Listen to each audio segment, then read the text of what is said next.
Concentrate HNO3 और H2SO4, तो finally जो बॉन्ड बनता है इसमें वो क्या बन जाता है, NO2 ग्रुप आकर के ऐड हो जाता है, NO2 नाइट्रोबेंजीन। ये इसका जनरल रिएक्शन है। अब इसका मिक्सम भी काफी इंपॉर्टेंट है। यहाँ पे मिक्सम के बीच से भी क्वेश्चन नीट में भी इवन आया हुआ है। यहाँ पर हम लोग मिक्सम की बात करें इस केस में, यहाँ पे जब हम मिक्सम देखेंगे इसका, तो यहाँ पे कंसंट्रेट HNO3 और H2SO4, HNO3 नाइट्रिक एसिड और H2SO4। एक पॉइंट तो याद ये रखना है कि HNO3 और H2SO4 के मिक्सचर को क्या बोलते हैं हम लोग यहाँ पे, nitrating mixture. HNO3 and H2SO4 के मिक्सचर को क्या बोल रहे हैं यहाँ पे, नाइट्रेटिंग मिक्सचर, नाइट्रेटिंग मिक्सचर। अब यहाँ पे HNO3 है, तो HNO3 का स्ट्रक्चर क्या होता है, HONO2 प्लस H2SO4, तो H2SO4 क्या होगा, HOS डबल बॉन्ड हो। अब ध्यान से देखना यहाँ पे कि दोनों तो एसिड ही है। अब एक क्वेश्चन और ये पूछा जाए कि दोनों में से स्ट्रॉन्गर एसिड कौन सा है, HNO2 और H2SO4 में से।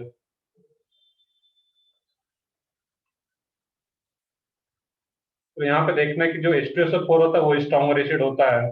दैट मीन्स जो स्ट्रॉन्गर एसिड वो अपना एक H प्लस रिलीज करता है, और जैसे एक H प्लस को रिलीज करेगा यहाँ से है, तो HNO2 का जो इसके पास ऑक्सीजन के पास लोन पेयर है, ये H प्लस को एक्सेप्ट करता है यहाँ पे, और जैसे H प्लस को एक्सेप्ट किया तो ये क्या बन जाएगा इसमें, OH अपना एक लोन पेयर डोनेट करके H प्लस को एक्सेप्ट करता है, दैट मीन्स ऑक्सीजन पे पॉजिटिव चार्ज, और ये NO2 plus HSO4 minus, H2SO4 का एक H प्लस बाहर चला गया है, HSO4 माइनस। अब देखने जैसे ये सिचुएशन बनता है, H दो H और ऑक्सीजन पे पॉजिटिव चार्ज, तो रूम टेम्परेचर पे भी ये क्या होता है, वाटर बन के बाहर चला जाता है। जैसे ये वाटर बन के बाहर जाएगा इस केस में H2O, तो ये इलेक्ट्रॉन पेयर लेकर के बाहर जाता है, न्यूट्रलाइज होकर के बाहर जा रहा है positive charge, that means bond का इलेक्ट्रॉन पेयर लेकर के बाहर जाता है। और जब H2O के फॉर्म में बाहर जा रहा है माइनस H2O, इस नाइट्रोजन पे कौन सा चार्ज आएगा ये बताना है यहाँ पे। पॉजिटिव चार्ज आ जाता है यहाँ पे, क्योंकि ये वाटर उनके बाहर जा रहा है, इस बॉन्ड के इलेक्ट्रॉन पेयर लेकर के बाहर जा रहा है, NO2 प्लस और ये वाटर और ये HSO4 माइनस। यहाँ पे जो NO2 प्लस आ रहा था इस केस में, इस यही NO2 प्लस का नेम क्या होता है, नाइट्रोनियम आयन। इसका नेम क्या होता है यहाँ पे, नाइट्रोनियम आयन। और यही इस रिएक्शन में एज इलेक्ट्रोफाइल काम करता है, वो लिखेंगे आगे हम लोग यहाँ पे। अब इस मिक्सचर में देखोगे है तो दोनों एसिड यहाँ पे, nitric acid and sulphuric acid, but जो नाइट्रिक एसिड आ रहा है HNO3, उसका बिहेवियर किस टाइप से यहाँ पे, किस तरह एक्ट कर रहा है यहाँ पे है, एक्ट एज ए बेस। क्यों मैं बोल रहा हूँ कि act as a base, simple सा यहाँ पे कि ये H प्लस को एक्सेप्ट कर रहा है अपना लोन पेयर डोनेट करके, जैसे लोन पेयर डोनेट करके H प्लस को एक्सेप्ट कर रहा है, दैट मींस ये बेस की तरह एक्ट कर रहा है, और ये H प्लस रिलीज कर रहा है, ये क्या होगा, act as acid, act as acid. ये भी एक क्वेश्चन पूछा जाता है कि नाइट्रेशन रिएक्शन में जो नाइट्रिक एसिड का रोल होता है वो क्या होता है, वो कैसे एक्ट करता है एज ए बेस। क्योंकि बच्चे कंफ्यूज होते हैं, सर ये तो एसिड है, ये बेस की तरह एक्ट कैसे कर सकता है। यहाँ पे क्लियरली देख पा रहे हो तुम कि अपना लोन पेयर डोनेट करके एक H प्लस को एक्सेप्ट करता है, दैट मींस ये एज ए बेस। क्लियर है यहाँ पे है, जो नाइट्रिक एसिड होता है वो एज ए बेस करता है यहाँ पे, और ये तो एसिड है, H प्लस को रिलीज कर रहा है। अब यहाँ पे क्या होता है इस केस में, जो H2O है यहाँ पे, अब यही H2O फिर से अगर एक H2SO4 होता है, एक मॉलिक्यूल H2SO4 का, ये जो वाटर मॉलिक्यूल है ये फिर से एक H प्लस को एक्सेप्ट कर लेता है यहाँ पे, और जैसे H प्लस को एक्सेप्ट करता थी NO2 प्लस, वैसे जरूरत नहीं था दूसरे मॉलिक्यूल का, बट H2SO4 अगर और भी है वहां पे, तो वाटर भी H प्लस को एक्सेप्ट कर लेता है H2SO4 से, और ये भी हाइड्रोनियम आयन बना लेता है, और साथ में ये HSO4 माइनस पहले से भी था और एक HSO4 माइनस फिर से जनरेट हो रहा है, that means it twice HSO4 minus.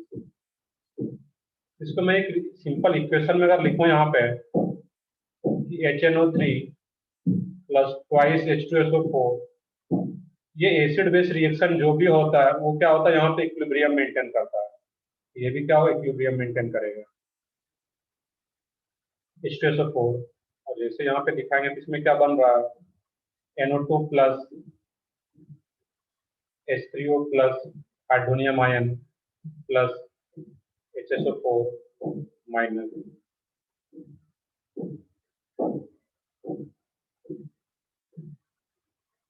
Simplest type सोचना था यहाँ पर। अब यहाँ पे देखना है कि ये है कि जैसे NO2 प्लस बना यहाँ पे, तो यही क्या काम करेगा, एक्ट एज इलेक्ट्रोफाइल। यही पे लिख देता हूँ, यही जो NO2 प्लस बना था यही क्या काम करता है रिएक्शन में, electrophile, act as electrophile E plus. यहाँ तक नोट कर लो, फिर देखते हैं इसमें कुछ और इम्पोर्टेंट क्वेश्चन यहाँ पे। एक क्वेश्चन तो सबसे सिंपल और क्वेश्चन आएगा कि नाइट्रेशन रिएक्शन में कौन सा इलेक्ट्रोफाइल की तरह एक्ट करता है। ऑप्शन आ सकता है वहां पे NO प्लस, NO2 प्लस, अलग अलग ऑप्शन रहेगा। ये नाइट्रोनियम आयन। अब जैसे इलेक्ट्रोफाइल मिल गया, अब इसी इलेक्ट्रोफाइल को तो सब्स्टिट्यूट कराना है बेंजीन रिंग पे। नोट करो यहाँ से, यहाँ तक जल्दी से।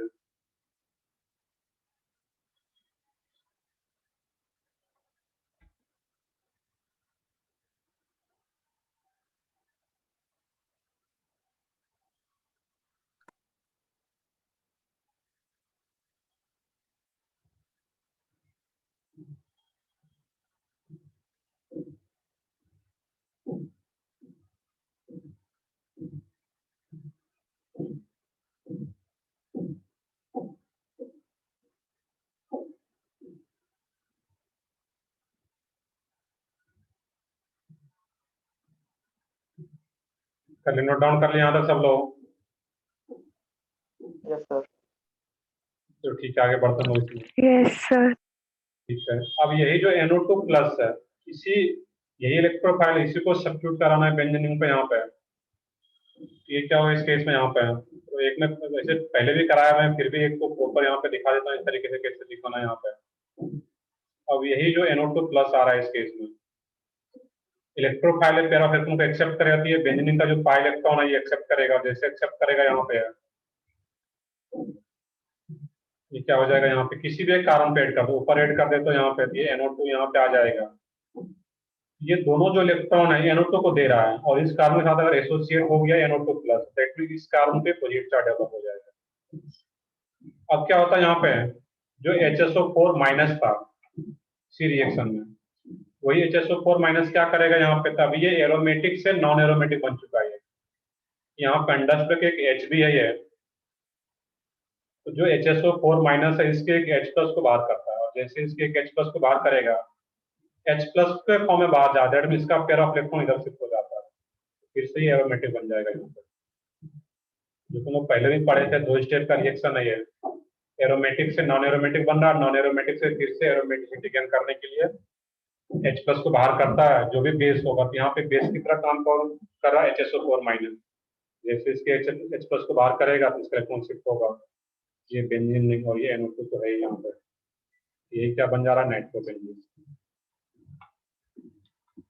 क्लियर यहाँ पे है। अब एक क्वेश्चन यहाँ पे ये पूछा जाता है, इस पेज पे मैं आता हूँ अभी। तो क्वेश्चन एक ये रहता है कि जब ये जो नाइट्रेशन रिएक्शन में, यहाँ पे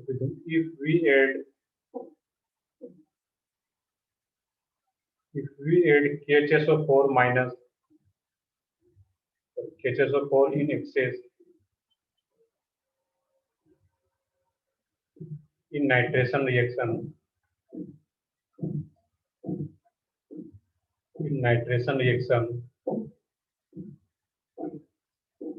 then rate of nitration reaction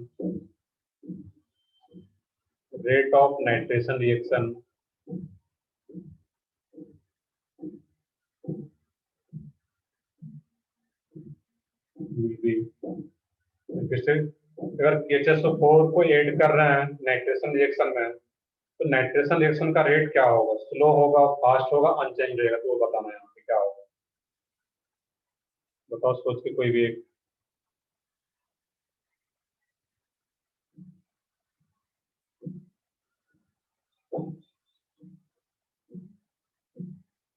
तो देखो मैं बताता हूँ यहाँ पर कि HSO4 ऐड करने का मतलब क्या है। इनडायरेक्टली क्या ऐड किया जा रहा है इसमें, ये तो K प्लस और HSO4 माइनस हो गया। तो HSO4 एक्सेस में ऐड करने का मतलब क्या है, HSO4 माइनस एक्सेस में ऐड करना है।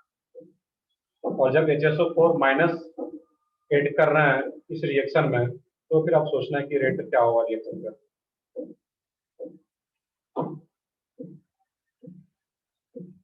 तो थोड़ा और भी हिंट्स देता हूँ मैं यहाँ पे। किस इक्विलिब्रियम में HSO4 को ऐड किया जा रहा है, राइट साइड में ऐड किया जा रहा है यहाँ पे।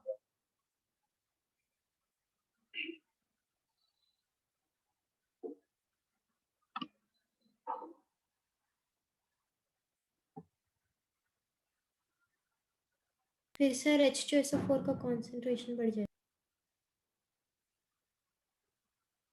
सही है, 1 मिनट वेट करो इसमें।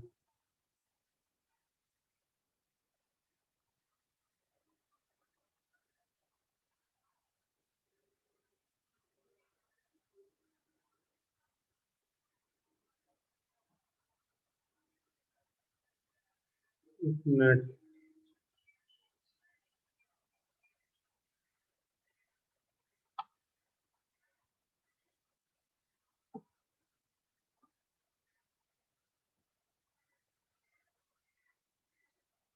तो देखता हूँ योगेश में बाकी क्या है उसमें, एक और कोई ऐड हुआ है तो ठीक है, अभी देखते हैं उसको वहां पर। अब यहाँ पे इस रिएक्शन का HSO4 माइनस आ रहा है। सिंपल से यहाँ पे सोचना ये था कि HSO4 माइनस जब ऐड होगा तो ये रिएक्शन किधर शिफ्ट होगा, बैकवर्ड या फॉरवर्ड। जब इसका अमाउंट बढ़ेगा तो ये रिएक्शन किधर शिफ्ट होगा, बैकवर्ड। ऐसा कुछ पढ़े होगा इक्विलिब्रियम में, तो एक प्रिंसिपल आता है, ली चैटरियर प्रिंसिपल। उसके अकॉर्डिंग अगर यहाँ पे इसका मोल अगर इंक्रीज करें तो रिएक्शन क्या होगा, बैकवर्ड जाएगा। और जब रिएक्शन बैकवर्ड जा रहा है, दैट मीन्स NO2 प्लस बनने का रेट क्या होगा, कम होगा। और NO2 प्लस बनने का रेट कम होगा, नेगेटिव आयन बनने का रेट कम होगा। दैट मीन्स ओवरऑल रिएक्शन क्या हो जाएगा, स्लो हो जाएगा। क्लियर है सब लोगों को। क्वेश्चन क्या था कि HSO4 minus HSO4, that means HSO4 minus को ही तो ऐड किया जा रहा है। और जब इसको ऐड करेंगे तो रिएक्शन बैकवर्ड जाएगा, NO2 प्लस बनने का रेट कम होगा। That means rate of reaction क्या हो जाएगा, स्लो हो जाएगा। यहाँ पे rate of reaction will be slow. ये तुम्हारा नीट का आया हुआ क्वेश्चन है, 2017 या 18 में ही आया हुआ है इस टाइप का क्वेश्चन। जब HSO4 को ऐड करते हैं तो रेट ऑफ रिएक्शन क्या हो जाता है वहाँ पे, वो क्या होगा, स्लो। क्लियर है, यहाँ पे है। कुछ एग्जाम्पल देखते हैं इसका हम लोग यहाँ पे।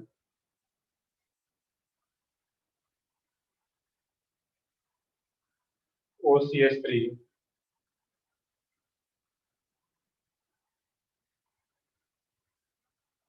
कंसंट्रेट HNO3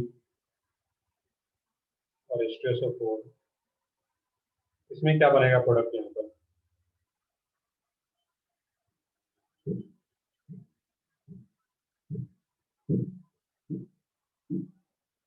किस पोजीशन पे आएगा मेनली यहाँ पे, OCH3 तो है, इसके एस्पेक्ट में किस पोजीशन पे सोचने का तरीका क्या है। हर बार मिक्सअप सोचने की जरूरत नहीं है। यहाँ पे इलेक्ट्रोफाइल क्या जनरेट होगा इस केस में, यहाँ पे NO2 प्लस। किस पोजीशन पे OCH3 रेस्पेक्ट में किस पोजीशन पे जाकर ऐड हो। सही है, एक ही पोजीशन बताना है तो पैरा, बाकी आर तो पैरा डायरेक्टर आता है यहाँ पे है। हम लोग यहाँ पे दोनों को दिखाएंगे बट मेजर कहाँ पे बताएंगे, पैरा का।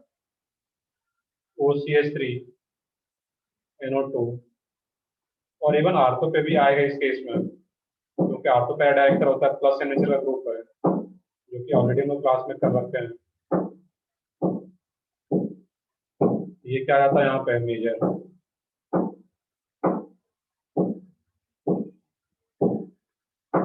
जहां भी HNO3 H2SO4 दिखे that means electrophile NO2 plus, और वही आकर के सब्स्टिट्यूट होगा H पे, बेंजीन पे H को रिप्लेस करेगा। नेक्स्ट है इसमें, नेक्स्ट एग्जांपल।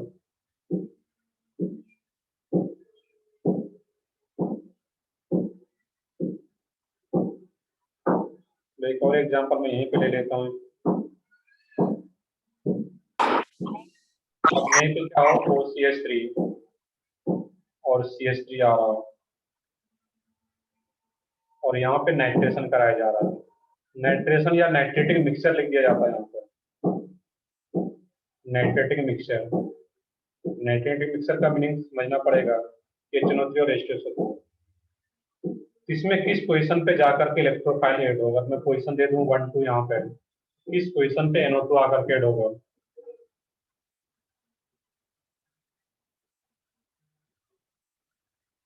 1 सही है सब लोगों का, फर्स्ट। क्या सही है उसमें 1, या तो पोजीशन बोलो वहां पे।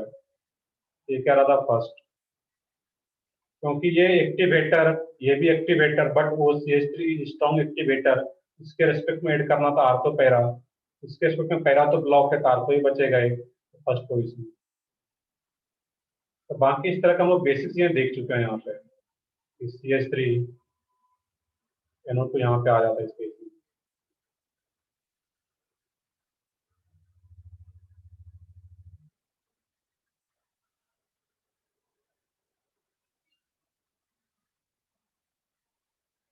नेक्स्ट है इसमें, यहाँ तक नोट कर लिया होगा। अब हम लोग फिनॉल के साथ रिएक्शन कराते हैं यहाँ पे इसका।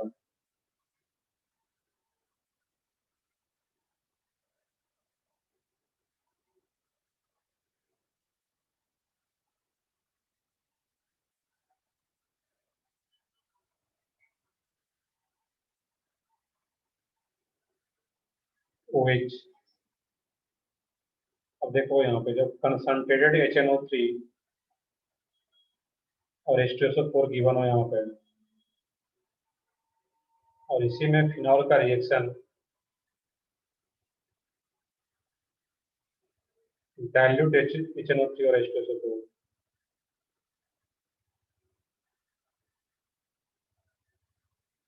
सिंपली कंसंट्रेटेड HNO3 रहता है और डाइल्यूट HNO3। अगर वो एसिड या अगर H2SO4 नहीं भी दिया गया है तो HNO3, एक HNO3 एक एसिड की तरह एक्ट करेगा और एक बेस की तरह एक्ट करेगा, बट जनरली दोनों HNO3 और H2SO4 आता है। जब यहाँ पे कंसंट्रेटेड होगा और OH का केस है फिनॉल का, इसमें क्या बनेगा प्रोडक्ट फर्स्ट में। ऑर्थो। देखना यहाँ पे होता क्या है इस केस में एक्चुअल। अब यहाँ पे जब HNO3 कंसंट्रेटेड लिया जाए इस केस में, इसमें जो OH ग्रुप है ये काफी ज्यादा क्या रहता है यहाँ पे, एक्टिवेटर, स्ट्रॉन्ग एक्टिवेटर कैटेगरी में, और ये भी कंसंट्रेट लिया जा रहा है।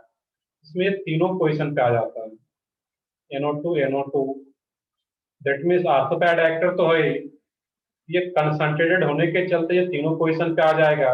और जब डाइल्यूट यूज किया जाएगा, डाइल्यूट HNO3, तो फिर किसी एक पोजीशन पे आएगा। दैट मीन्स आर्थो या पैरा एक ही साथ तीनों पे नहीं आएगा वहां पर। ये क्या हो, यहाँ पे लगा दो या फिर इस पोजीशन पे।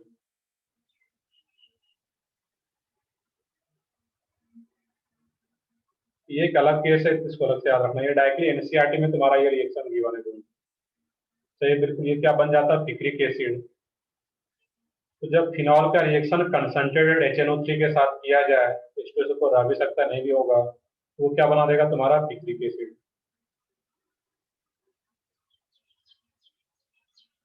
जबकि यही जब डाइल्यूट रहेगा इस केस में, मतलब फिनॉल का ये अलग केस है, बाकी नॉर्मल तुम देखेंगे जो रहेगा, बट फिनॉल के केस में कंसंट्रेटेड HNO3 रहेगा तो पिक्रिक एसिड और डाइल्यूट HNO3 होगा, तो फिर एक ही NO2 आ पाता है वहां पे, आर्थो या पैरा पे। बिल्कुल ये क्या होगा, फिनॉल के केस में रहेगा यहाँ पे। एक और स्पेशल केस है, वैसे आगे हम लोग पढ़ते हैं बट यहीं पे देख सकते हो इसको।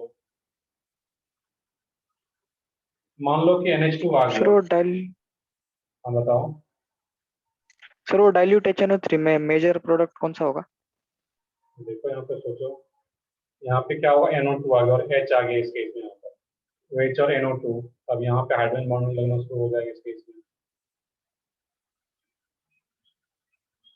मेजर तुम्हारा ये आ जाएगा यहाँ पे, OH और NO2 हाइड्रोजन बॉन्ड के कारण।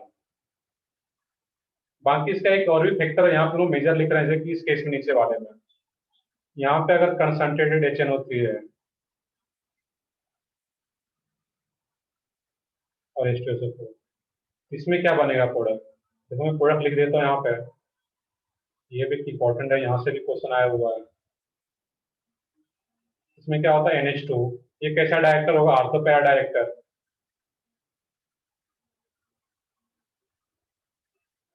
ये NO2, इस केस में ये मेजर आ रहा था due to intramolecular H bonding, यहाँ पे प्रॉपर दिखा लोगे, N डबल बॉन्ड हो प्रॉपर अगर दिखाओगे यहाँ पे, कोऑर्डिनेट बॉन्ड हो, यहाँ पे क्या होगा H बॉन्डिंग हो पाएगा। अब इसमें यहाँ पे मैं ये चीज बताना चाह रहा था कि ये तो पैरा आ ही रहा है, आर्थो भी आएगा यहाँ पे, और कुछ अमाउंट में मेटा पे भी आता है NO2। यहाँ पे ध्यान से देखना है कि NH2 और ये NO2। अब इसका जो परसेंटेज रहता है यहाँ पे है, ये 51% ये होता है, ये 2% आ पाता है यहाँ पे, और ये जो रहता है फिर तुम्हारा 47%। ये क्वेश्चन कई बार आया हुआ है। नाइट्रेशन रिएक्शन NH2 होती है तो आपका पैरा डायरेक्टर है, तो पैरा पे आ रहा है, और ठीक है पैरा पे मेजर बनेगा इस टाइप यहाँ पे, क्योंकि जो NH रहता है ये बहुत ज्यादा इफेक्टिव H बॉन्डिंग नहीं होता है, लेस इफेक्टिव है यहाँ पे, जबकि OH था तो ये अलग केस है यहाँ पे। इसमें पैरा पे क्राउडिंग कम है तो ये मेजर आ जाता है 51%, ये 2%। क्वेश्चन यहाँ पे है कि 47% ये अमाउंट में क्यों बनता है मेटा, जबकि मेटा डायरेक्टर तो होता नहीं है ग्रुप, फिर भी ये 47% अमाउंट में क्यों बनता है? तो बता सको बताओ इसमें अनम्यूट करके।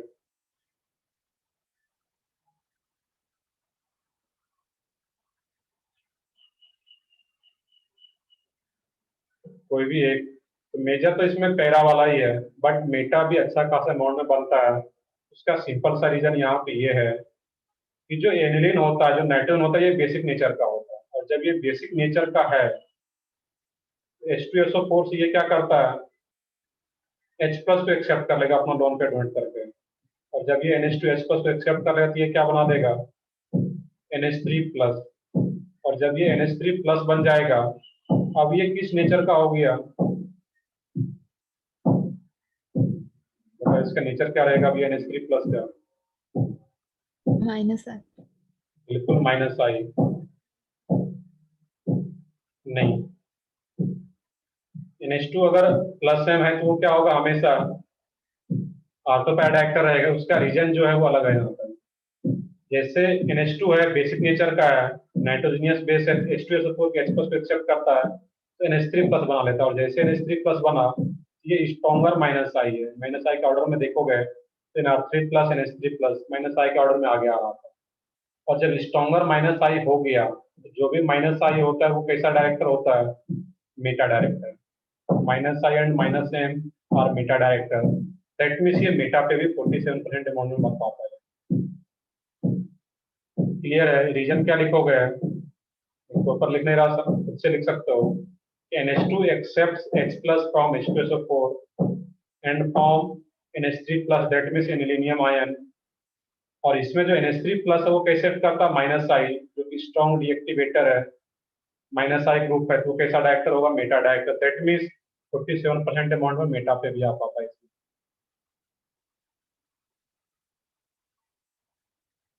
ये पॉइंट खुद से लिख लो, ये सेंटेंस में आया हुआ है, क्वेश्चन मेंस में इस टाइप का रिपीट हो सकता है।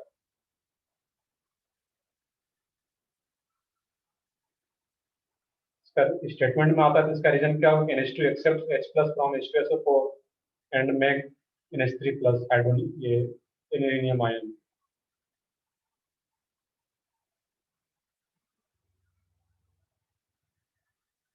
क्लियर है? यहाँ पे है, आगे देखते हैं फिर इसमें हम लोग।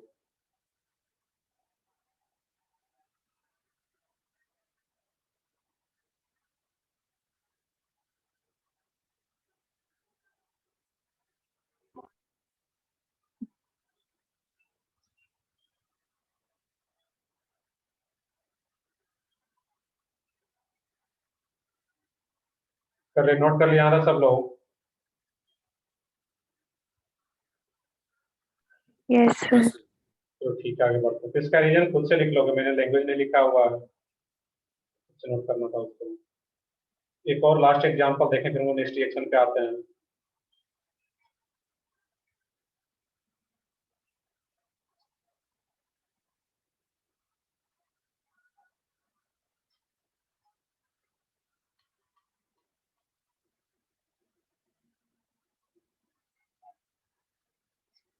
ये बेसिक से हम लोग पहले भी देख चुके हैं यहाँ पे। अब इसमें अगर नाइट्रेशन करा दिया जाए, कंसंट्रेट HNO3 और H2SO4, इसमें क्या बनेगा प्रोडक्ट? सोचो किस पोजीशन पे जाके ऐड होगा NO2 प्लस। तो सोचने का तरीका यही है कि यहाँ से जनरेट क्या होता है NO2 प्लस एज इलेक्ट्रोफाइल, और ये इलेक्ट्रोफाइल आकर के सब्स्टिट्यूट होगा बेंजीन पे। किस बेंजीन में H को सब्स्टिट्यूट करेगा और किस पोजीशन पे?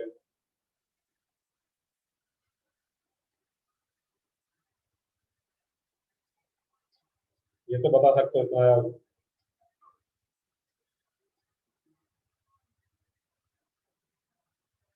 सही है, फर्स्ट रिंग के पैरा पे। सही बिल्कुल, जिससे कि ऑक्सीजन अटैच है उसके पैरा पोजीशन पे। क्योंकि ये तो डीएक्टिव, इस बेंजीन में डीएक्टिवेटर ग्रुप लगा हुआ है C डबल बॉन्ड, जबकि इस लेफ्ट वाले बेंजीन में ऑक्सीजन लगा हुआ प्लस है, आर्थो पे ऐड एक्टर होगा, और आर्थो पे बहुत ज्यादा रिपल्सन होगा, क्राउडिंग होगा, लार्जर ग्रुप है, इस पोजीशन पे आ जाता है। ये बेसिक हम लोग पहले कर चुके हैं, उसी को यहाँ पे देखना था। ये प्लस एम की तरह काम कर रहा है इस लेफ्ट वाले रिंग के लिए, इसके एस्पेक्ट में ऐड होगा, एक्टिवेट करेगा इस रिंग को, और ये प्लस एम नेचर का आ रहा है इसके लिए, दैट मीन्स आर्थो पे ऐड एक्ट कर तो मेजर पैरा पे आ जाता है। तो कोई भी अगर क्वेश्चन आता है नाइट्रेशन रिएक्शन से रिलेटेड, उसको आप कर सकते हो वहां पर। नेक्स्ट है इसमें हेलोजिनेशन।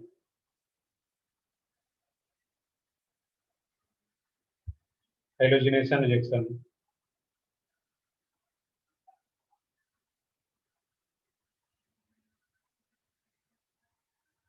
अब यहाँ पे हेलोजिनेशन रिएक्शन में देखना है, यहाँ भी बेंजीन का रिएक्शन किसके साथ होता है? H2 के साथ, इन प्रेजेंस ऑफ FeX3 या फिर LX3, कोई भी ले सकते हैं यहाँ पे, या SbCl5, कुछ भी हो सकता है, ZnH2, चारों में से कोई भी यूज करता है, बट सबसे ज्यादा LX3 और FeX3 यूज किया जाता है। देखेंगे इसका भी प्रॉपर मिक्सचर, और इसमें फाइनल कोड क्या बनता है, यहाँ पे X आकर के सब्स्टिट्यूट करता है एक H को, ये क्या बन जाता है? हेलोबेंजीन। और हेलोजन ग्रुप आकर के H को सब्स्टिट्यूट करता है, दैट मीन्स को क्या बोलते हैं? हेलोजिनेशन।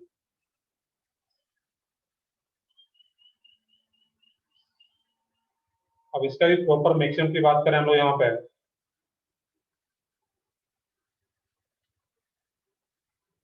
इसका भी मिक्सचर सिंपल सा देख लो यहाँ पे, X और X। अब यहाँ पे FeX3, बाकी देखो हम लोग चीजें जो मिक्सचर के साथ इसलिए देखना है यहाँ पे कि लॉन्ग टाइम तक याद रहे, डायरेक्टली रिएक्शन को रटोगे तो फिर मुश्किल हो जाएगा। और मोस्ट प्रोबेबली नीट का डेट तो आगे बढ़ेगा ही, फिर भी हम लोग कोशिश करेंगे कि जल्दी जल्दी सिलेबस खत्म हो, बट मोस्ट प्रोबेबली डेट जो रहेगा, जो पेपर में आ रहा है वो सितंबर में होगा शायद, अभी उसका कोई डेट फिक्स नहीं है कि कब होगा। बट एक ये जो चांस है कि डेट तो 1 अगस्त को तो एग्जाम नहीं होगा तुम लोगों का ना, एक तरह का कंफर्म ही मानो, क्योंकि अब तक कम से कम फॉर्म वगैरह आ जाता, ये सब आया नहीं है, बट फिर भी अपने को अभी जब तक आ नहीं जाता ऑफिशियल अनाउंसमेंट, अपने को तो रेडी रहना पड़ेगा। तो देखते हैं आगे हम लोग यहाँ पे X2, और ये क्या रहा है? FeX3। अब यहाँ पे देखना है कि X2 आ रहा है, इसके पास क्या होगा? पेयर ऑफ इलेक्ट्रॉन आता है इस केस में। FeX3 जो रहता है इस केस में, Fe के पास वैकेंट d ऑर्बिटल है, ये यहाँ पे कैसे एक्ट करता है? लिविस एसिड की तरह। ये जो X2 है इसका एक पेयर ऑफ इलेक्ट्रॉन एक्सेप्ट कर लेता है Fe, और जैसे ये पेयर ऑफ इलेक्ट्रॉन, तो यहाँ पे जो भी आ रहा है LX3 हो, SbCl5 हो, सब कैसे एक्ट करता है यहाँ पे?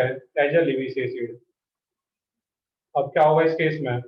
X, और जब X अपना पेयर ऑफ इलेक्ट्रॉन डोनेट करता है तो X पे पॉजिटिव चार्ज, और ये क्या आएगा? FeX3, और Fe पे कौन सा चार्ज आएगा? नेगेटिव, क्योंकि पेयर ऑफ इलेक्ट्रॉन एक्सेप्ट कर रहा है।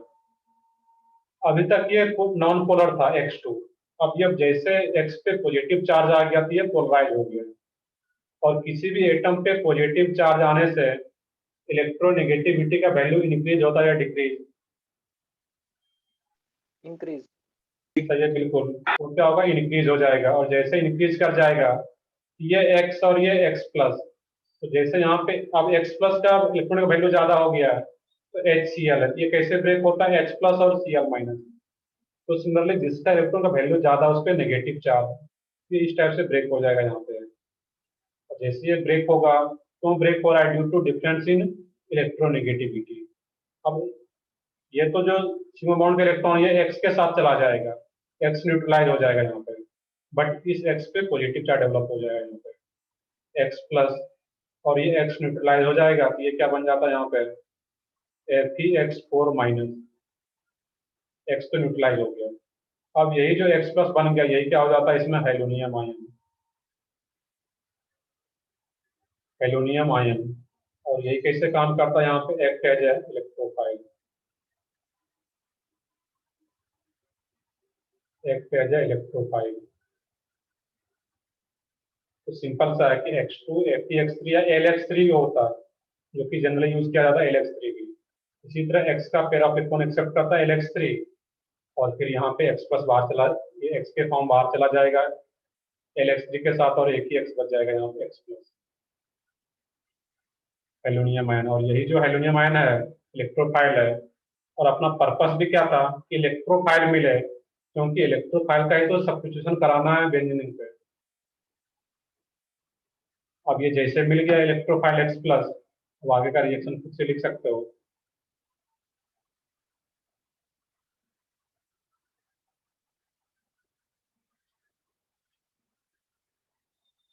कर लिया, यहाँ तक नोट कर लिया है, इसको नोट करो पहले प्रॉपर, उसके बाद आगे देखते हैं हम लोग।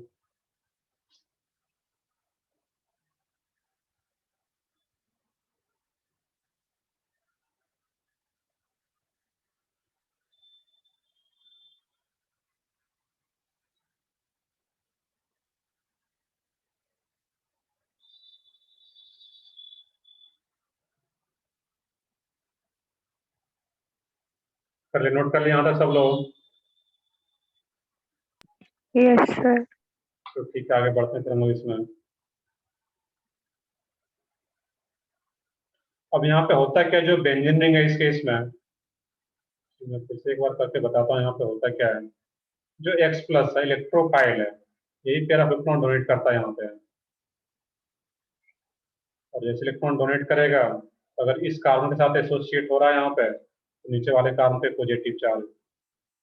अब क्या होता है यहाँ पे है, इसके पास एक H भी है, ये एरोमेटिक से नॉन एरोमेटिक बन गया, सेम कंसेप्ट जो पीछे वो देखे हुए थे। अब यहाँ पे क्या था, Xe(x) Fe(x3) माइनस, ये आ रहा था यहाँ पे, ये तो पीछे था Fe(x4) या मैंने इस टाइप से लिखा हुआ है Fe(x4) को, x Fe(x3) और उस पर एक नेगेटिव चार्ज। अब यही जो x है, इसका जो पेयर ऑफ इलेक्ट्रॉन है, ये अपना इस H प्लस को बाहर करेगा यहाँ पर, और इसके एक H प्लस के फॉर्म में अगर बाहर करेगा यहाँ पे, जो x का लोन पेयर है ये H प्लस को बाहर करेगा, इसका जो x माइनस है ये बेसिकली ये इसके एक H प्लस को बाहर करता है। और ये क्या बन जाएगा इसके इसमें, जैसे HX का लोन पेयर H प्लस को इलेक्ट्रॉन डोनेट करता है, X पे पॉजिटिव चार्ज आएगा यहाँ पे, और फाइनली ये यहाँ से डिसोसिएट हो जाता है।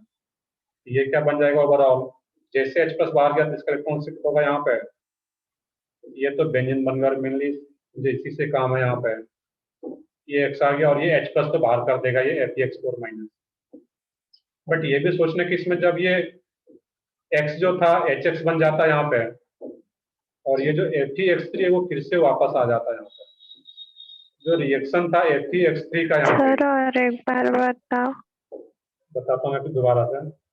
यहाँ पे सोचना ये था कि जो Fe(x4 माइनस था ये, अब देखो यहाँ पे मैं अलग से ही बता देता हूँ यहाँ पे कि इसका जो पेयर ऑफ इलेक्ट्रॉन है, ये अपना पेयर ऑफ इलेक्ट्रॉन यहाँ पे मान लो कि RH है ये। अब यहाँ पे क्या होगा, ये X पेयर ऑफ इलेक्ट्रॉन आ रहा है इस केस में यहाँ पे, और ये Fe(x3), ये अपना एक इलेक्ट्रॉन पेयर H प्लस को देगा, और H प्लस को देकर के H प्लस को एक्सेप्ट करेगा यहाँ पे है। तो जब अपना एक इलेक्ट्रॉन दे दिया इसको, ये क्या बन जाएगा H, X पे कौन सा चार्ज आएगा, पॉजिटिव चार्ज, Fe माइनस, इस टाइप से कुछ और होगा। अब जैसे यहाँ पे नेगेटिव चार्ज आता है और यहाँ पे पॉजिटिव चार्ज, तो पॉजिटिव चार्ज इलेक्ट्रॉन का वैल्यू इंक्रीज कर गया है। अब ये यहाँ पे HX के फॉर्म में बाहर चला जाता है, न्यूट्रलाइज होकर बाहर चला जाएगा और इस बॉन्ड पे इलेक्ट्रॉन पेयर अब यहाँ पे आ जाएगा और इस बॉन्ड का दोनों इलेक्ट्रॉन X के पास चला गया, तभी तो ये न्यूट्रल होगा क्योंकि अब इस पे पॉजिटिव चार्ज था। ये क्या हो जाएगा HX, और Fe का भी एक इलेक्ट्रॉन चला गया, एक इलेक्ट्रॉन के बाहर जाने के कारण Fe पे कौन सा चार्ज आता है, पॉजिटिव चार्ज, और एक नेगेटिव पहले से है, दैट मीन्स ये क्या हो जाएगा, न्यूट्रलाइज। इस तरीके का यहाँ पे आ रहा है। यहाँ पे सोचना ये था कि Fe फिर से रिएक्शन से बाहर हो जा रहा है, तो यहाँ पे जो Fe को हम लोग क्या बोल रहे थे, लिविस एसिड, तो एक लिविस एसिड कैटलिस्ट की तरह काम करता है इस रिएक्शन में। कैटलिस्ट क्यों, लिविस एसिड तो ठीक है, पैरा ऑफ इलेक्ट्रॉन को एक्सेप्ट कर रहा है, लिविस एसिड। कैटलिस्ट क्यों, तो क्लियरली देख पा रहे हैं हम लोग कि रिएक्शन में पार्टिसिपेट करके वो रिएक्शन से फिर बाहर भी आ रहा है Fe। दैट मीन्स वो क्या काम करेगा, लिविस एसिड कैटलिस्ट में बोलते हैं उसको वहाँ पर। क्लियर है इस केस में। यहाँ पे जो बाय प्रोडक्ट है उसको भी यहाँ पे लिख सकते थे इस केस में। यहाँ पर तो क्या बन रहा था यहाँ पे, HX,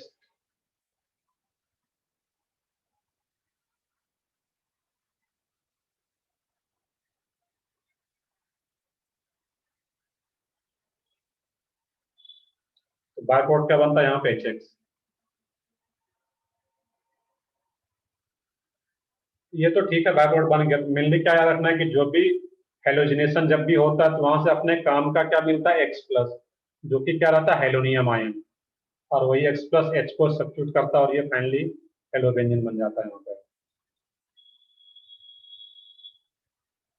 अब एक क्वेश्चन यहाँ पे ये आता है कि जब वो X2 यूज करता है यहाँ पे, ये X2 क्या क्या रहे यहाँ पे, मैं यहाँ पे नीचे आगे लिख देता हूँ कि जो X2 हम यूज करते हैं इस रिएक्शन में वो क्या क्या होता है। तो वहाँ पे Cl2 हो सकता है, Br2 हो सकता है, कोई भी इंटर हेलोजन कंपाउंड हो सकता है लाइक BrCl, ICl,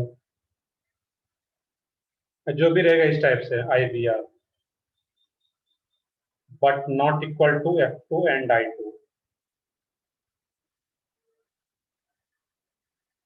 तो क्लोरीनेशन कराएंगे, ब्रोमिनेशन कराएंगे, बट फ्लोरिनेशन एंड आयोडीनेशन नहीं कराते हैं यहाँ पे। क्यों नहीं कराते हैं, तो इसका रीजन देखेंगे यहाँ पे अभी लोग।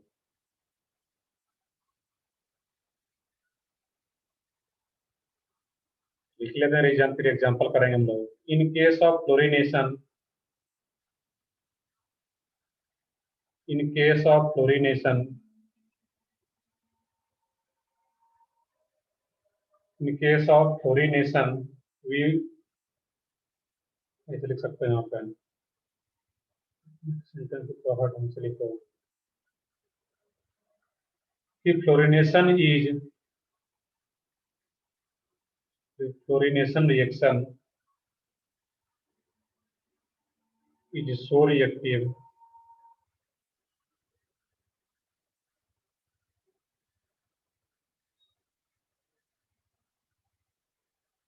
सही है, बिल्कुल रीजन सही आ रहा है। वो क्या होता है, एक्सप्लोसिव है, मैं लिखने जा रहा हूँ यहाँ पे कि fluorination reaction is so reactive that its reaction with benzene, that its reaction, that its reaction with benzene is, benzene is difficult to control,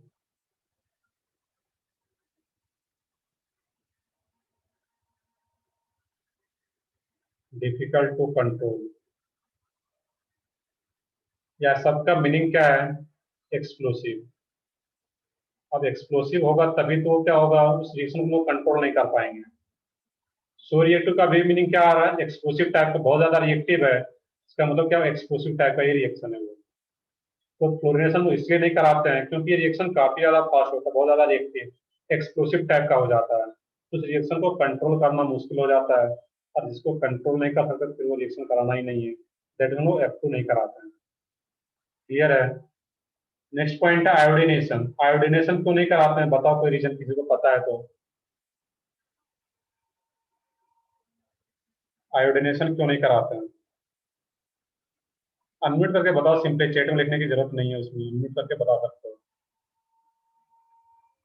बिल्कुल सही है। वो क्या होता है, रिवर्सिबल हो जाता है वहां पे। इन आयोडीनेशन क्या फॉर्म होता है यहाँ पे, जैसे कि कोई भी एक्स होता तो एच एक्स फॉर्म हो रहा है, सीएल होता तो H C L, B R है तो H B R, I two होता तो वो क्या बनता है, H I. In iodination H I is form. यहाँ पे क्या होता है, H I. Iodination form H I which is a strong, which is a strong reducing agent. तो पहले पढ़ चुके हैं, रेड फास्फोरस और H I, simply H I और हीट। एच आई क्या रहता है, एक स्ट्रॉन्ग रिड्यूसिंग एजेंट की तरह काम करता है, strong reducing agent which reduces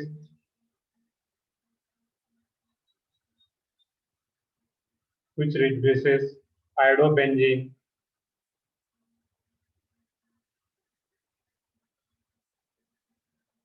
which reduces iodobenzene into benzene, that is reversible.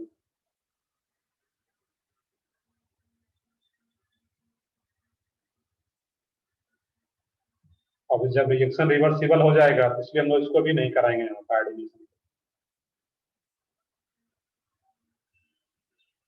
Clear है, यहाँ पे है।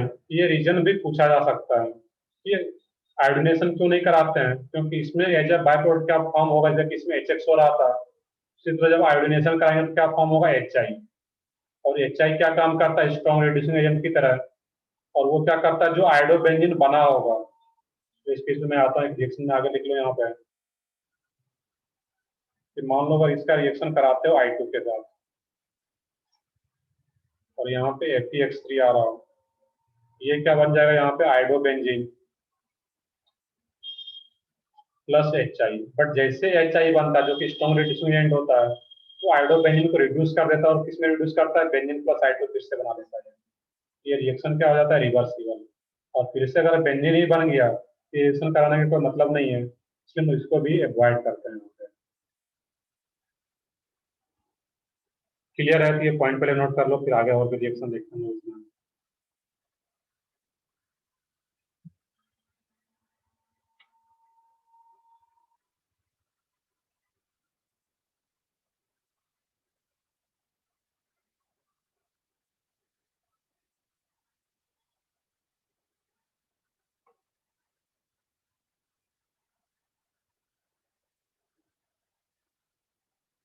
पहले नोट कर लिया था सब लोग।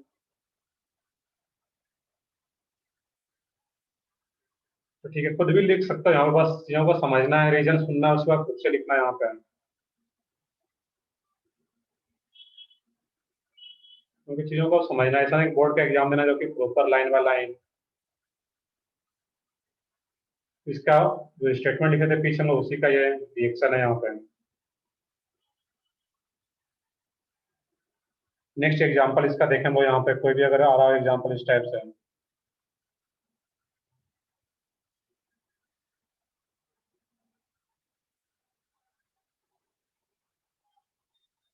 अब यहाँ पे कराया तो मैं Cl2 AlCl3 के साथ,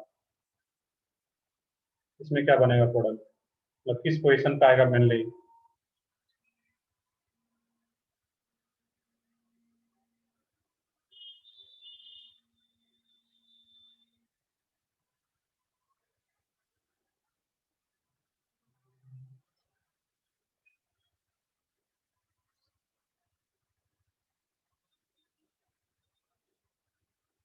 Br2Fe। बाकी कोई भी एग्जाम्पल अगर सेम टाइप से करना था, तो फर्स्ट में किस पोजीशन पे आया था, कैसा डायरेक्टर होगा, आर्थो पैरा या मेटा।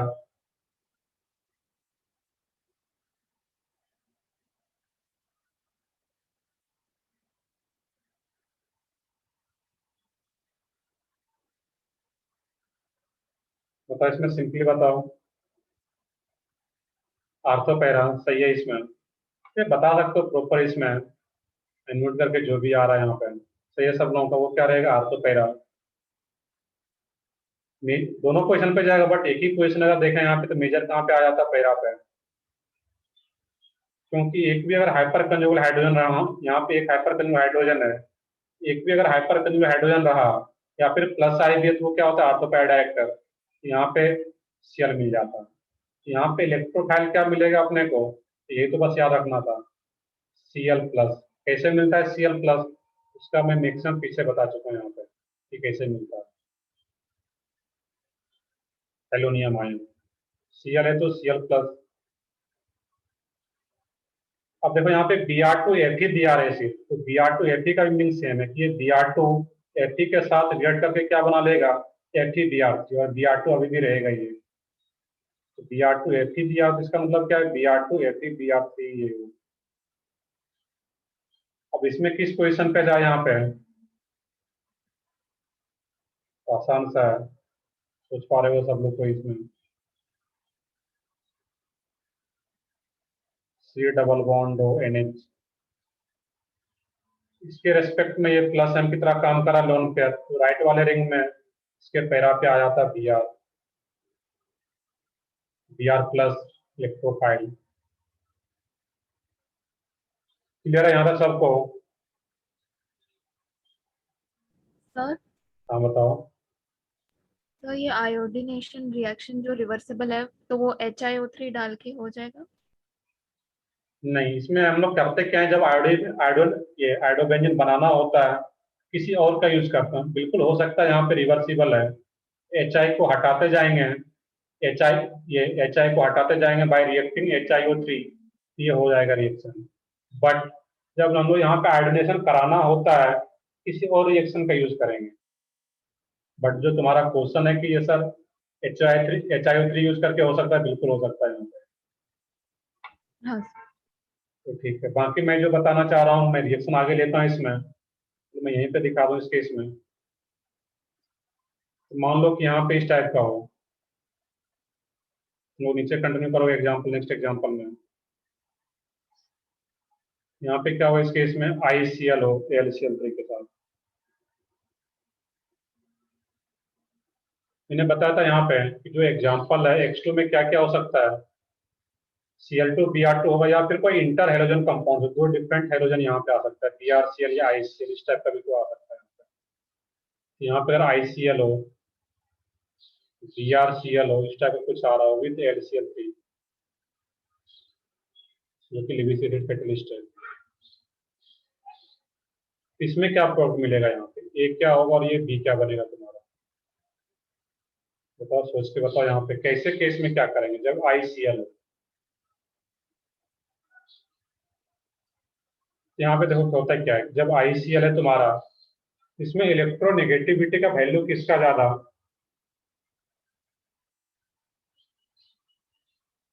क्लोरीन। Cl का। वो ब्रेक कैसे होगा, यहाँ पे जिसका इलेक्ट्रॉन का वैल्यू ज्यादा उस पर नेगेटिव, जैसे कि HCl है, H प्लस और Cl माइनस, तो सिमिलरली यहाँ भी क्या होगा, Cl माइनस और I प्लस। या दूसरा तरीका सोचने का, यहाँ पे लोन पेयर क्लोरीन पे है और यहाँ पे लोन पेयर आयोडीन आयोडीन पे है, तो कौन सा लोन पे इजिली डोनेट करेगा, क्लोरीन का या आयोडीन का लोन पेयर? आयोडीन। नहीं, जो लिविस एसिड है AlCl3, क्वेश्चन है यहाँ पे कि क्लोरीन का लोन पे इजिली डोनेट करेगा या आयोडीन का। जो आंसर बता रहे हो इसमें क्लोरीन, आयोडीन नहीं होगा, यहाँ पे क्लोरीन होगा। क्यों क्लोरीन होगा, क्योंकि यहाँ पे आयोडीन में लार्जर साइज एटम पे लोन पेयर या नेगेटिव चार्ज, ये तो स्टेबल होता है, ये अपना लोन पेयर डोनेट करेगा यहाँ पे। जब ये लोन पेयर डोनेट करेगा, इस पे पॉजिटिव चार्ज आएगा, इलेक्ट्रॉन का वैल्यू और भी ज्यादा हो जाएगा, पहले से भी ज्यादा है, पॉजिटिव चार्ज आने से और भी इंक्रीज कर गया, दैट मीन्स ये फाइनली डिसोसिएट इधर से हो जाएगा, ये क्या बन जाता है, I प्लस। हाँ बताओ। सर आयोडीन लार्जर साइज है तो वो डोनेट करना चाहिए ना? नहीं, पॉइंट ऑफ व्यू से रिवाइज करो, डोनेट करना चाहिए नहीं, मतलब स्टेबिलिटी से चेक करते हैं यहाँ पर। आई और Cl, इससे बताता हूँ यहाँ पे कि लोन पेयर ज्यादा स्टेबल कहाँ पे है, आयोडीन पे या क्लोरीन पे? क्लोरीन। नहीं, लोन पेयर तो यहाँ पे डिफरेंट पीरियड का आ रहा है। तो जब यहाँ पे डिफरेंट पीरियड का होगा, मैंने कई बार बताया हुआ है, F C L B R I, जब सेम, ये सेम ग्रुप बोलो या डिफरेंट पीरियड, जब सेम ग्रुप का एलिमेंट होगा, जितना ज्यादा लार्जर साइज पे लोन पेयर या नेगेटिव चार्ज होगा, उतना ज्यादा वो स्टेबल होता है लोन पेयर नेगेटिव चार्ज। और जहाँ पे स्टेबल है लोन पेयर, तो अपना लोन पे इसलिए डोनेट नहीं करना चाहेगा। ये तो बेसिक चीजें था, न्यूक्लियोसिटी में हम लोग पढ़े हुए थे स्टार्टिंग में। इवन बेसिक चीजों में ये चीजें आया हुआ है। यहाँ पे सिंपल सा है कि क्लोरीन पे लोन पेयर और आयोडीन पे लोन पेयर। तो क्लोरीन पे लोन पेयर लेस स्टेबल, तो क्लोरीन अपना लोन पेयर डोनेट करेगा एल से। या उतना सोचने की जरूरत नहीं है, वो समझ गए वो लॉजिक, तो ठीक है। सिंपल लॉजिक क्या था, जिसका इलेक्ट्रोनेगेटिविटी का वैल्यू ज्यादा, तो सीएल का ज्यादा था आईसीएल में, तो आईसीएल में सीएल का ज्यादा था आई प्लस और सीएल माइनस, तो इतना सोचना था यहाँ पे। तो दोनों में से इलेक्ट्रोफाइल कौन हो गया यहाँ पे, आई प्लस, यही इलेक्ट्रोफाइल है यहाँ पे। और यही आई प्लस इलेक्ट्रोफाइल मिल गया, ये क्या मिल जाता है यहाँ पे, आई प्लस आकर के होता बेंजीन पे। अब यहाँ पे आयोडोबेंजीन बन गया, इसमें अगर बाय प्रोडक्ट बनेगा तो वो क्या बनेगा बाय प्रोडक्ट, बताओ कोई एक बताओ, इसमें बाय प्रोडक्ट क्या बन रहा होगा इसमें। HCl।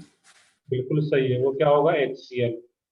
सही है सब लोगों का। इसमें क्या बन रहा है प्रोडक्ट HCl, क्योंकि यहाँ पे अब HI नहीं बन पा रहा था, ये रिएक्शन पॉसिबल है। जब HI बनता था तो ये स्ट्रॉन्ग रेडिएशन एजेंट होता था।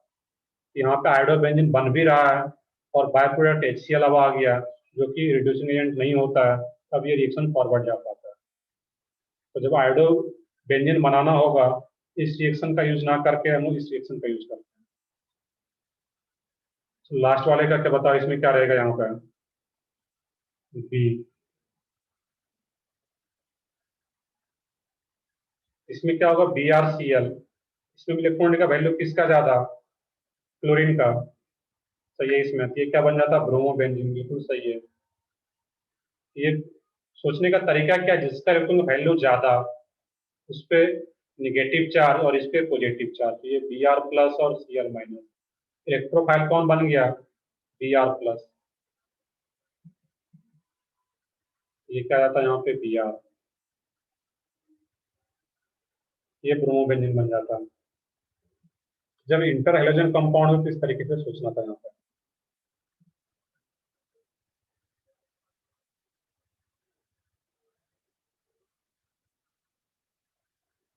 तो ठीक था, हम यहीं तक रखते हैं हेलोजिनेशन को। नेक्स्ट रिएक्शन जो होगा इसमें सल्फोनेशन। तो सल्फोनेशन को हम स्टार्ट करें, बट तुम लोगों का कुछ डाउट भी था पेपर का, तो वो बताओ क्या डाउट है,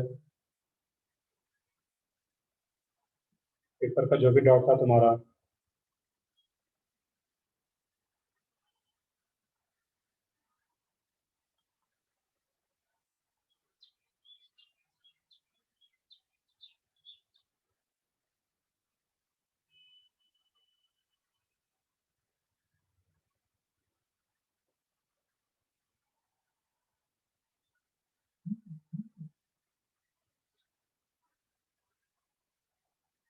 तो बाकी लोग भी सेंड करो, कुछ डाउट आ रहा है जिनका भी जो डाउट है।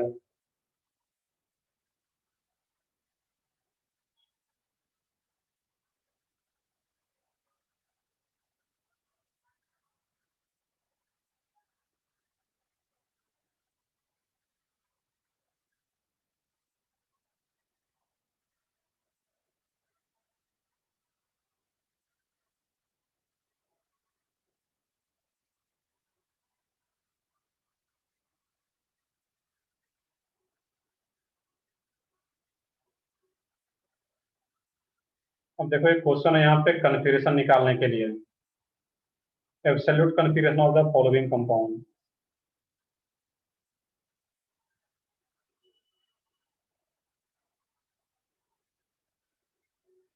ये क्वेश्चन ऐसे होना चाहिए, फिर भी देखो मैं बताता हूँ यहाँ पे कैसे करना था इसको। C COH H OH C COH H O H.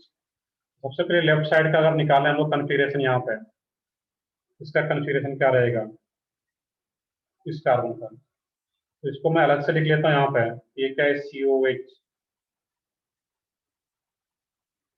H O H, और ये पूरे को क्या मानना था, ग्रुप। अब इसमें सबसे सीनियर कौन सा है, सी ओ एच एच और ओ एच और ग्रुप में सबसे senior group OH। OH। O H. ये तो सीनियर होगा। अब क्वेश्चन है कि सी ओ एच और ग्रुप में से सीनियर कौन सा, ये बताओ कोई इसमें, सी ओ एच और ग्रुप में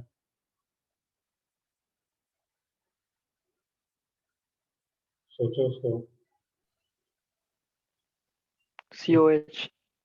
सही है बिल्कुल। इसमें कुछ लोगों को जो कंफ्यूजन है कि सी ओ एच और ग्रुप, तो ग्रुप क्या आ रहा है यहाँ पे, सी ओ एच एच और ये ओ एच है। यहाँ पे देखोगे इसका हाइपोथेटिकल इक्विवेलेंट जब बना होगा यहाँ पे C O H, double bond oxygen है तो सिंगल बॉन्ड दिखा दोगे यहाँ पे ऑक्सीजन, और जो पाई बॉन्ड से कनेक्टेड ऑक्सीजन है तो उसको ऊपर ना दिखा करके एक यहाँ पे सिंगल बॉन्ड दिखाते हैं वो, सॉरी इस तरीके से यहाँ पे ये तो वो आ ही गया। अब ये ऑक्सीजन इस कार्बन से कनेक्टेड है पाई बॉन्ड से, एक कार्बन यहाँ पे दिखाते हैं हम लोग, बाकी ये एच और सी एच थ्री। तो देखोगे सीआईपी सेकंड रूल में जा करके मैंने बता रखा है इसका भी ड्रॉसेन करके, यहाँ पे कार्बन आ रहा है, यहाँ भी कार्बन है, यहाँ पे ऑक्सीजन है, यहाँ भी ऑक्सीजन है ये, बट यहाँ पे हाइड्रोजन और उसके बाद कार्बन है, यहाँ पे ऑक्सीजन और ऑक्सीजन ही आ गए इस केस में। यहाँ पे इसी को OH को कंपेयर करते हैं यहाँ पे, यहाँ पे कार्बन के बाद ऑक्सीजन ऑक्सीजन ऑक्सीजन, यहाँ पे कार्बन के बाद एक ऑक्सीजन तो बाकी हाइड्रोजन और कार्बन आ रहा है, दैट मीन सीवेज सीनियर हो जाएगा यहाँ पे 2 3 और ये 4। नेक्स्ट पॉइंट क्या था, जो लोएस्ट प्रायोरिटी ग्रुप है वो कहाँ पे होना चाहिए, डाइस पोजिशन पे, तो ऑल राइट है यहाँ पे डाइस पोजिशन पे ये। तो सिंपली क्या करना था, यहाँ पे मूव कर जाता है अब यहाँ पे, और जब मूव कर जाएंगे इस केस में ये क्या होगा यहाँ पे, ये 1 2 3 मूव कैसे करना था, यहाँ पे 1 से 3, 1 से 3 मूव करेंगे वाया सेकेंड, तो ये क्या आ जाएगा इस केस में, क्लॉकवाइज आ रहा है, ये क्या आ जाता है इस केस में आर। देखते हैं दूसरे का भी क्या रहेगा इसमें, ये तो क्या जा रहा है इस केस में आर। दूसरे की अगर बात करें तो यहाँ पे C O H H O H, C O H H O H और ये ग्रुप, ये क्या हो जाएगा इस केस में, यहाँ पे सेम रहेगा 1 2 3 4। अब क्या करना था, यहाँ पे लोएस्ट प्रायोरिटी ग्रुप डाइस पे नहीं है, इसको नीचे लाते हैं यहाँ पे एच ओ एच ग्रुप और ये सी ओ एच, ये क्या होगा इसमें तुम्हारा 1 2 3 4, इसमें भी मूव करता है यहाँ पे क्लॉकवाइज 1 से 3, ये भी क्या रहा तुम्हारा आर। तो आंसर क्या दिया हुआ है, कुछ अलग है इसमें, दोनों एस डी सर। दोनों एस दिया हुआ है, नहीं इसमें आर रहेगा दोनों का, क्लियरली दिख रहा है इसमें दोनों का क्या हो गया कि सी ओ एच है एच ओ एच, क्लियरली यहाँ पे इस टाइप से। यहाँ पे जो सी ओ एच और ग्रुप है उसमें जो सीनियर है यहाँ पे तुम्हारा, तो सीनियर क्या रहेगा तुम्हारा सी ओ एच, ये जो दोनों का रहेगा वो आर आर आ जाएगा इसमें, ये फिर इसको करेक्ट करना था ये, तो जो भी आ रहा है इसी तरीके का रूल है इसमें, तो आंसर क्या रहेगा इसका आर आर। देख लो जितना भी जिनका कम मार्क्स आया, जिनका कि आर आर टिक किए थे उसमें +5 ऐड कर लोगे वो अपने मन से, बहुत ज्यादा तो इसके अलावा और भी कोई ज्यादा होगा तो मैं देखता हूँ, बट एक आध क्वेश्चन में अगर वैसा आ रहा है इससे मान के चलो कि 5 मार्क्स ज्यादा ही है। तो ठीक है, आगे देखते हैं फिर हम इसमें।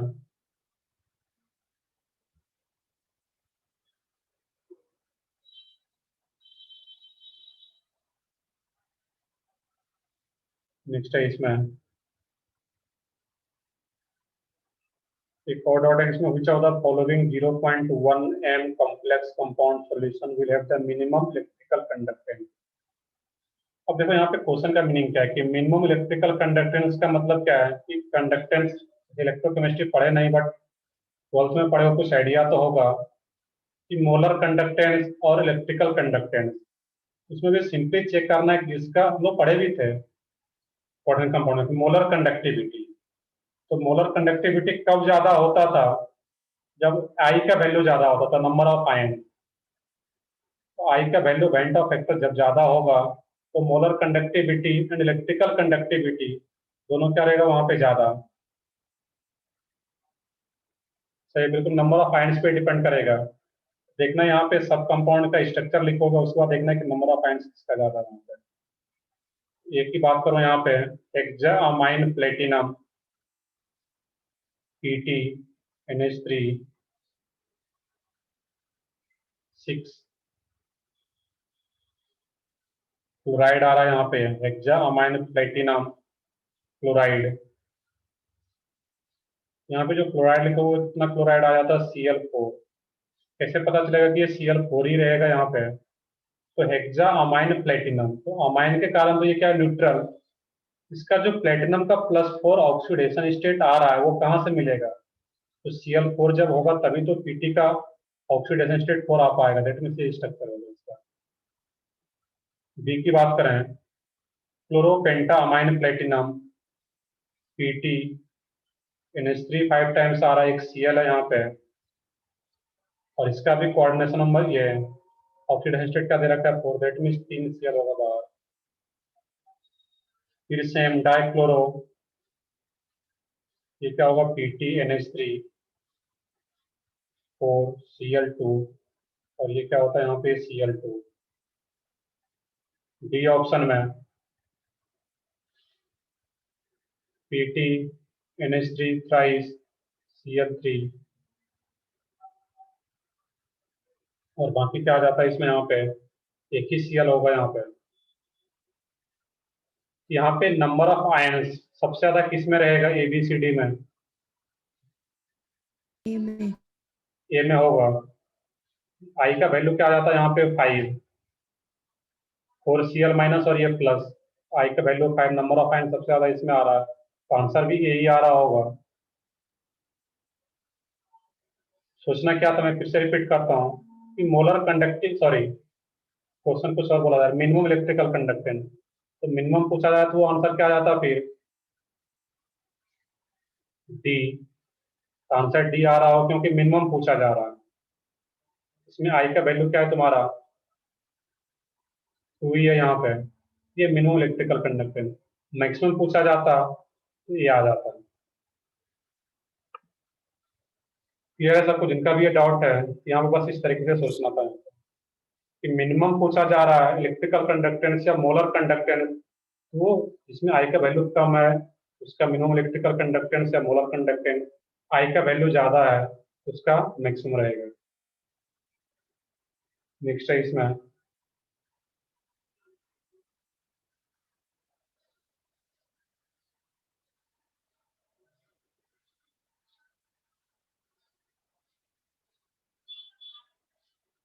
एक क्वेश्चन देखो, यहाँ पे आ रहा है, रिएक्शन बेस्ड हुआ है यहाँ पे।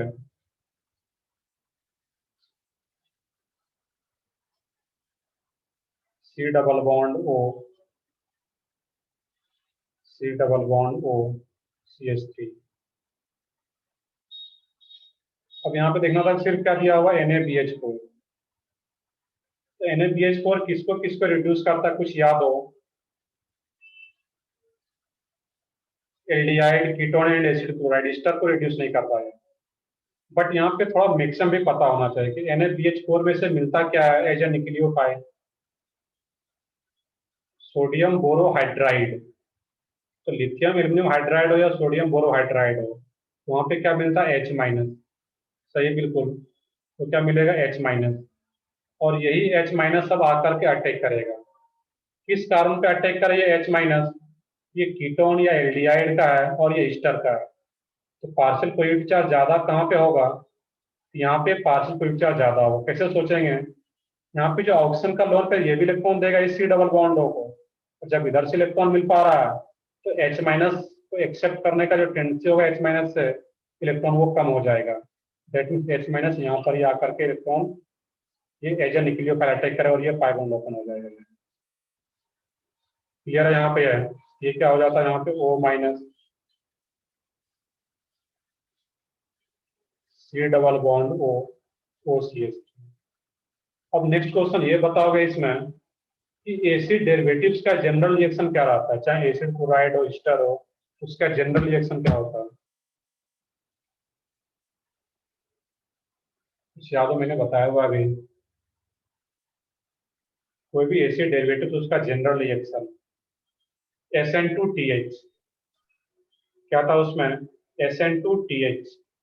और जब SN2TH होता था वहां पे है, उसमें क्या होता था, इसी पे आके न्यूक्लियोफाइल अटैक करेगा, पाई बॉन्ड ओपन होगा, रिटर्न बैक आएगा तो ये बाहर चला जाएगा। तो यहाँ भी सेम हो रहा है, यही जो O माइनस आएगा, यही O माइनस आकर के इस कार्बन पे अटैक करेगा, पाई बॉन्ड ओपन होगा, O माइनस बनेगा ये, और जैसे ही O माइनस बना, जैसे ये रिटर्न बैक आएगा यहाँ पे, ये ग्रुप बाहर चला जाएगा तुम्हारा OCH3। देखो इसमें अल्कोहल नहीं बनाएगा यहाँ पे, क्योंकि जो NaBH4 है ये H माइनस आएगा। अब इसके पास तो अलग से एसिडिक सोर्स नहीं दिया हुआ यहाँ पे, या जब ईस्टर नहीं रहता तो फिर वो अल्कोहल बनाता वहां पे, बट इसमें क्या दिया हुआ है कि अलग से कोई एसिडिक सोर्स दिया हुआ है नहीं। तो जैसे O माइनस बनता है, अब ये फिर से एज ए न्यूक्लियोफाइल ऐड कर सकता है, क्योंकि H पास अभी डायरेक्टली कोई सोर्स दिया हुआ नहीं है, H को एक्सेप्ट ना करके अल्कोहल ना बना करके कुछ और बनाएगा ये। जैसे ही O माइनस आता है इस कार्बन पर अटैक करेंगे, पाई बॉन्ड ओपन होगा, रिटर्न बैक आएगा, ये ग्रुप बाहर चला जाएगा। ये रिंग का फॉर्मेशन कर लेता है 1 2 3 4 5 6। ये क्या हो जाता है यहाँ पे, रिंग का फॉर्मेशन।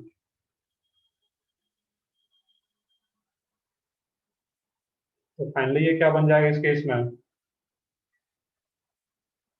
एक ऑक्सीजन बीच में आ जाता है यहाँ पे, और इस ये ऑक्सीजन और इस कार्बन से, जिस कार्बन से ऑक्सीजन कनेक्ट है उसी कार्बन पे डबल बॉन्ड हो जाएगा, और यहाँ पे एक CH3।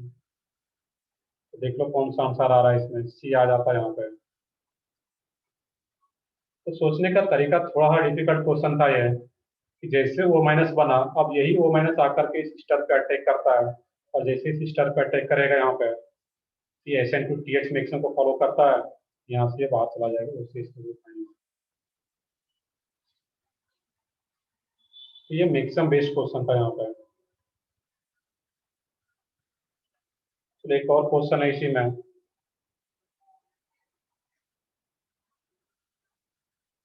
CH3 Cl H H Cl और C2H5, और इसमें दिया हुआ H Cl CH3 H Cl C2H5, इसके बीच में रिलेशन देखने क्या होगा यहाँ पे। अब देखो ऐसे क्वेश्चन को कैसे करोगे, इसमें जो कार्बन चेन है वो कैसे आ रहा है, इसमें वर्टिकल लाइन पे आ रहा है, और CH3 टॉप पे है। इसमें क्या करोगे, CH3 टॉप पे नहीं है यहाँ पे, दैट मीन्स कार्बन चेन को वर्टिकल लाइन पे ही लाना। इसमें भी हम लोग एक पॉइंट पढ़े थे कि किसी भी एक कायरल सेंटर पे दो एक्सचेंज अपने मन से कर सकते हैं, जिससे कि उस कायरल सेंटर का कन्फिग्रेशन चेंज ना हो। तो पहले तो क्या करो, इसको 180 से रोटेट कर दो यहाँ पे, और जैसे इसको 180 से रोटेट करते हो, ये CH3 तुम्हारा इधर आ जाएगा इसमें। ये जैसे CH3 इधर आ गया तुम्हारा, 180 से रोटेट कर रहे हैं इसको यहाँ पे, जब 180 से रोटेट, ये Cl ऊपर H नीचे, ये C2H5 इधर आ जाएगा, ये जो Cl अब ये Cl इधर आ जाता है यहाँ पे, और ये H इधर। इसमें कोई दिक्कत हो तुम्हें तो बता सकते हो। मैंने सेकेंड मॉलिक्यूल को 180 से रोटेट कर दिया है, ये Cl जो टॉप, ये बॉटम पे था तो वो टॉप पे आ जाता है, ये H नीचे, और ये जो C2H5 है तो ये 180 पे इधर आ जाता है, और ये CH3 इधर आ जाता है, और ये Cl भी इस तरीके से। अब क्या करोगे इसमें, ये जो ऊपर का कैरल सेंटर था इस CH3 को ऊपर ले जाना है यहाँ पे, जैसे इसको ऊपर ले गए CH3 को, तो Cl इधर आ जाता नीचे। जब Cl को नीचे लाएंगे तो वो कितना एक्सचेंज होगा वहां पर, एक एक्सचेंज रहता है उस केस में वहां पर Cl, और ये क्या आ जाता है इस केस में यहाँ पे H। बट अभी एक ही 180 तो हम लोग रोटेट किया, वो बिल्कुल अलग है वो। अब जो जैसे Cl को यहाँ पे लाया, एक ही एक्सचेंज हुआ, अब ये जो Cl यहाँ पे आया इसको इधर ले आते, फिर यहाँ पे H को इधर, और ये जो Cl अभी यहाँ आया था ये HCl। इससे रिपीट करता हूँ मैं यहाँ पे, इस कैरल सेंटर में मैं दो एक्सचेंज कर रहा हूँ। Cl को इधर नीचे लाया CH3 के ऊपर एक एक्सचेंज, और ये जो Cl यहाँ पे आया था इस Cl को H के साथ एक्सचेंज कर दिया, HCl। C2H5 यहाँ पर भी सेम काम करना है कि C2H5 अभी बॉटम पे नहीं है, मुझे इसके जैसा बनाने का पर्पस है ये। तो C2H5 को जैसे मैं नीचे लाया, H इधर आता यहाँ पे है, बट जैसे H इधर आएगा जो ऑलरेडी इधर Cl उसके साथ एक्सचेंज कर दो, तो दो एक्सचेंज आ जाता है यहाँ पे। क्लियर है ये? अब दोनों जो कंपाउंड है यहाँ पे CH3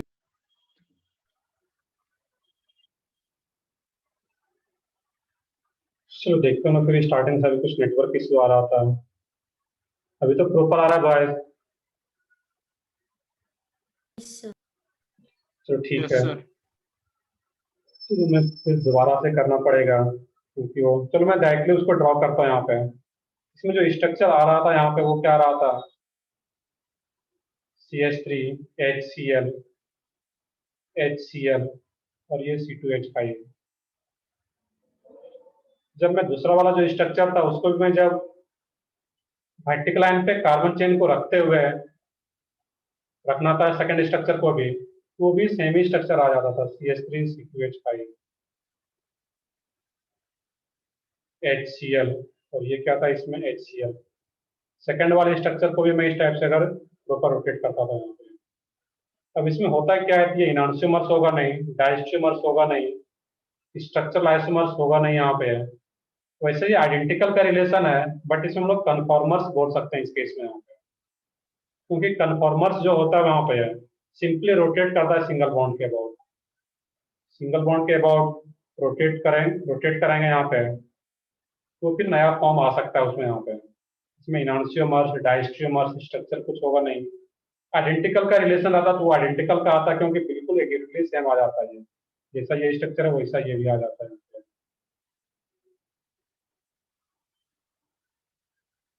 क्लियर है यहाँ पे है? तो बेसिकली ये क्या होगा, आइडेंटिकल होना चाहिए था, बट कन्फॉर्मर्स अगर ऑप्शन में है उसको टिक करेंगे यहाँ पे। स्ट्रक्चरल क्यों नहीं, क्योंकि कनेक्टिविटी एटम्स का सेम है। इनांशियोमर्स क्यों नहीं, क्योंकि इनांशियोमर्स जब बात करेंगे यहाँ पे ये मिरर इमेज ही नहीं आ रहा है एक दूसरे का यहाँ पे है। और डायस्ट्रियोमर्स क्या रहता है वहां पे है, तो डायस्ट्रियोमर्स की बात करेंगे अगर हम लोग वहां पे, तो उसमें भी क्या रहेगा, neither mirror image nor super imposable. ये तो एग्जैक्टली सेम ही आ गया यहाँ पे क्लियरली, ये तो आइडेंटिकल है यहाँ पे। इस पे सुपर इम्पोज डायरेक्टली कराओगे तो सुपर इम्पोज, तो आइडेंटिकल या कन्फॉर्मर्स का रिलेशन बोल सकते हैं यहाँ पे हम लोग। बाकी इस पे और तरीके से अप्रोच भी कर सकते थे यहाँ पे, तो ठीक है सिंपली इस तरीके से सोचोगे, क्योंकि इनांशियोमर्स ही नहीं, डायस्ट्रियोमर्स ही नहीं, स्ट्रक्चरल ही नहीं, तो फिर कन्फॉर्मर्स हम लोग टिक कर सकते हैं, बट बेटर ऑप्शन आता है आइडेंटिकल इसमें। तो नेक्स्ट है इसमें,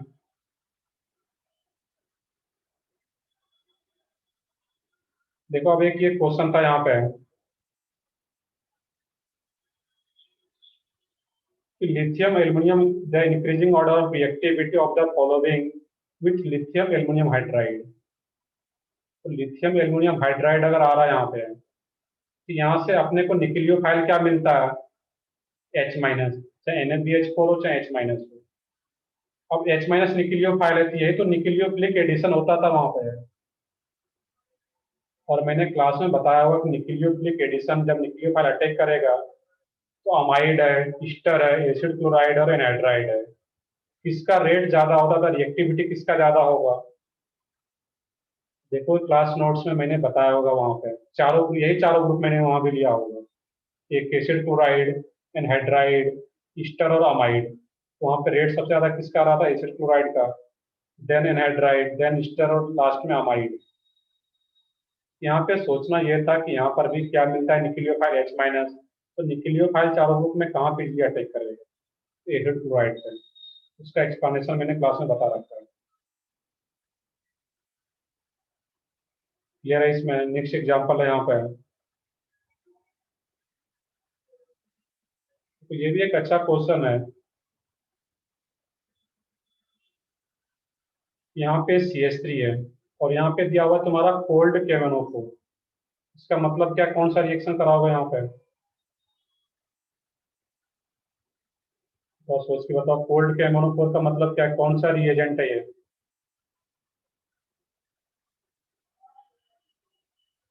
बेयर। सही है, बिल्कुल। कोल्ड डाइल्यूट अल्कलाइन KMnO4 मैंने क्लास में लिखा भी था। तो ये क्या है? Bears reagent. अब ये करता क्या है, जहां भी डबल बॉन्ड है, डबल बॉन्ड को ब्रेक करता है और दोनों साइड एक एक OH लगा देता है यहाँ पे। ये क्या आ जाता है यहाँ पे? CH3 OH और ये OH। तो आगे फिर दिया हुआ है ऑक्सीडेशन CrO3। जब ऑक्सीडेशन होगा तो सेकेंडरी अल्कोहल का तो ऑक्सीडेशन हो जाएगा, और वो क्या बनाएगा सेकेंडरी अल्कोहल वहां पे? कीटोन। जब भी ऑक्सीडेशन होता है सेकेंडरी अल्कोहल का, और टर्सरी अल्कोहल का कोई ऑक्सीडेशन होता नहीं, तो एज इट इज आ जाता है। ये तो आंसर आ जाता है यहाँ पे। क्लियर है? इस केस में यहाँ पे ये बेयर मिलने जो दिक्कत हुआ होगा कि कोल्ड KMnO4 ये क्या करें, कोल्ड डाइल्यूट अल्कलाइन KMnO4 है, दैट मीन्स वो बेयर रिएजेंट है। और उसमें क्या होता है? सी नाइट्रोक्सिलेशन OH। नेक्स्ट है इसमें,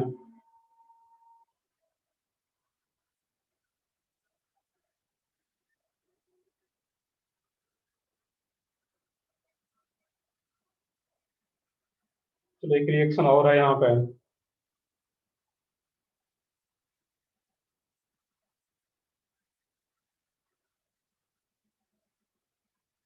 इसमें कुछ इस टाइप का दिया हुआ है, CnC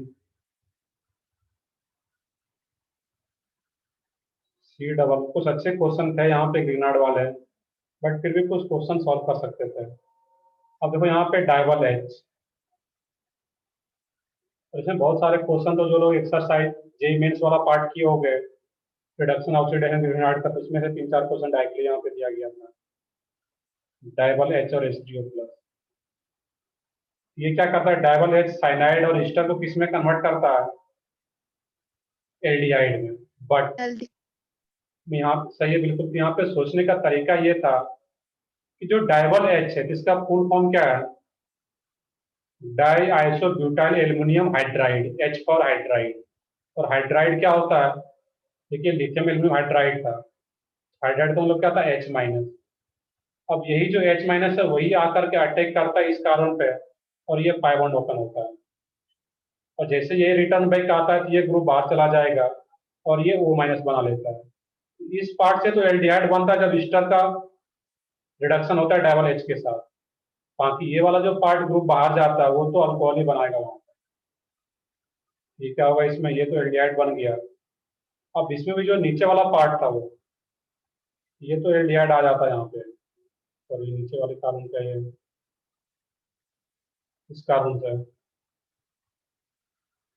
ये तो एल्डिहाइड बन गया यहाँ पे।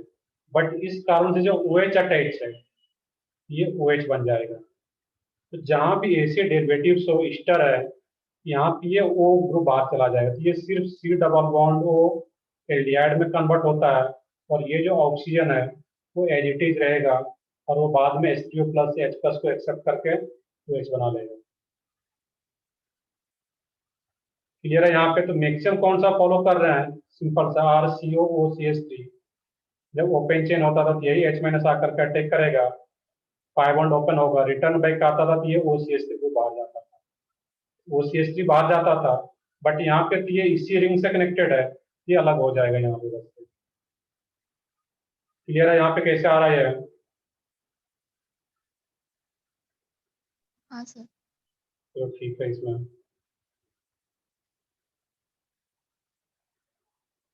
तो तुम्हारा और भी कुछ क्वेश्चन था राशि पहले का भी, उसमें कुछ सॉल्व हुआ या फिर में 3-4 क्वेश्चन था पहले का तुम्हारा? सर वो नहीं हुआ था।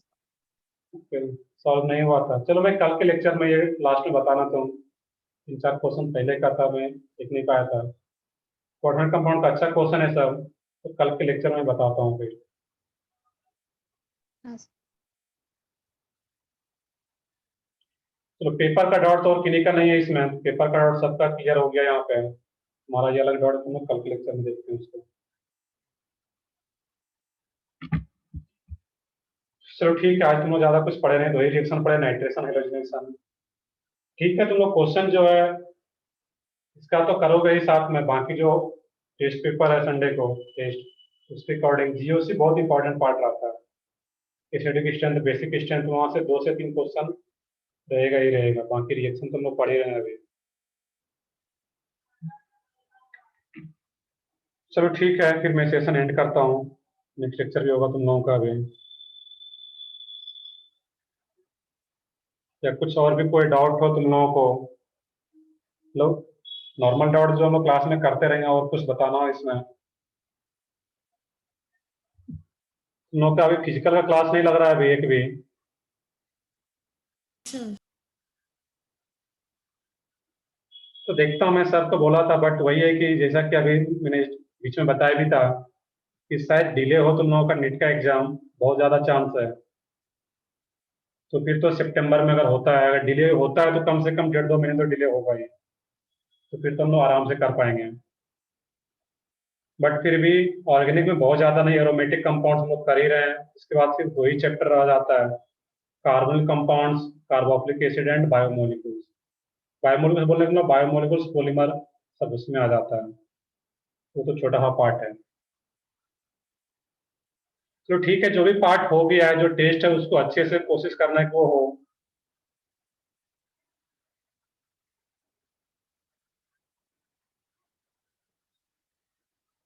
बिल्कुल, डिले भी होगा तो तुम्हारा जुलाई में कंप्लीट होगा, ऐसा नहीं कि अब डिले होगा तो खिंचता चला जाएगा उसमें।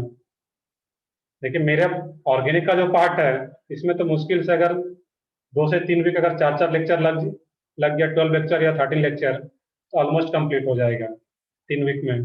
बट बाकी सब्जेक्ट का भी जुलाई तक तो पूरा होगा ही, अगर डिले भी होता है, क्योंकि एक बार पूरा हो जाए तो तभी तो फिर प्रॉपर प्रैक्टिस हो पाएगा। तो एक बार सिलेबस तो कम से कम कंप्लीट हो अच्छे से। डिले भी ऐसा नहीं होगा, तो डिले होगा तो हम लोग बहुत ज्यादा डिले नहीं करेंगे, बट ये है कि अगर डिले होता है तो एक आध सप्ताह आगे बढ़ सकता है, 15 जुलाई तक या 20 जुलाई तक जाएगा।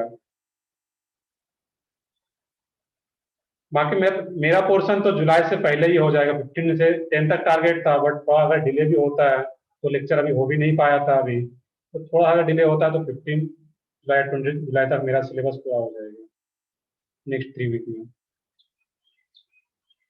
बाकी सारा सिलेबस भी, मतलब फिजिक्स का भी, फिजिकल का भी कोशिश करूंगा कि नेक्स्ट वीक से, क्योंकि नेक्स्ट वीक से कुछ बैचेस का छुट्टी भी है, तुम लोगों का कोई छुट्टी नहीं हो रहा है, तो तुम लोगों का क्लास ऑब्वियस सी बात है कि नेक्स्ट वीक से ज़्यादा होगा।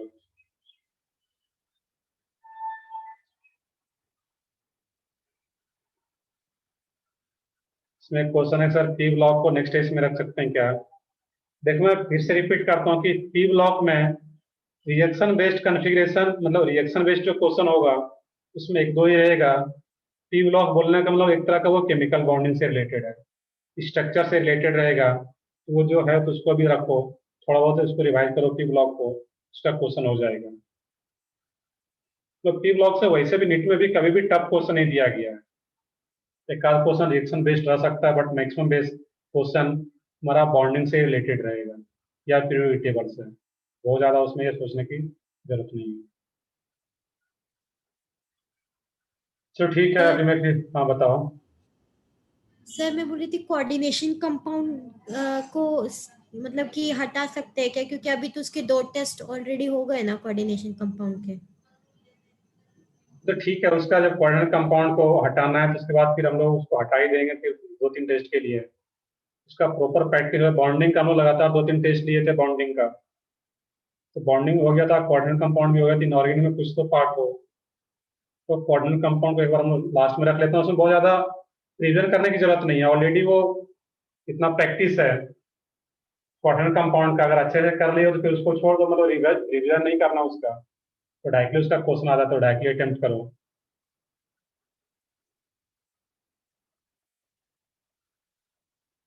चलो ठीक है, मैं मंडे तक ट्यूजडे तक बताता हूँ।